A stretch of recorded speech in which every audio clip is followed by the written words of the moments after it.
If you've been wanting to add an accent wall in your home, then I'm here to show you how easy it is and walk you step by step on exactly how to do it.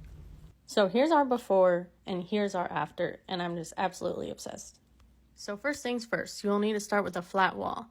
We had just insulated this wall and added new drywall, so when we hired our friend Daniel to come in and do the texture, we told him to do a skim coat so that it's perfectly flat. I prefer to do this as opposed to a texture wall when it comes to accent walls. If you don't want to have someone come in to do this, you can also just add plywood to your walls to make it flat. Next, we got to painting. Here's me trying out techniques I learned from Painter's Talk, and it did not work out the way I wanted, so please don't come for me. I know I'm not a professional. But it doesn't matter anyways because I think the wall turned out nice. Next, you're going to go to Home Depot and buy this primed trim. It's a little more expensive than the regular trim, but we just found it easier to buy trim that's already primed. Also, don't forget to measure your walls before you go. Here are the exact sizes you will need. So we used 1x4s for the horizontal sections, 1x3 for the vertical sections, and 1x2s for the trim around the window. Next, we put 1 coat of paint on our trim, and then Leo cut them to size. Then from there, we nailed them into place. We started with the trim around the window, then did the outer pieces, then filled the middle.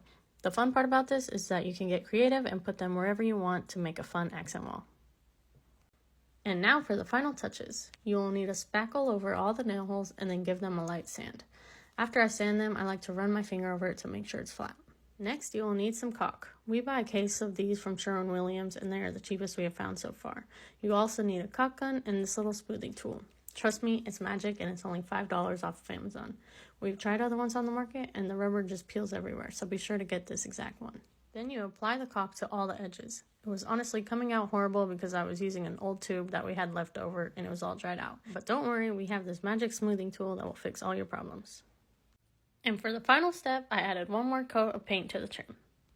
And there you have it. There's your accent wall. It's as simple as that. If you decide to try it out, then please tag me. I want to see what you've come up with.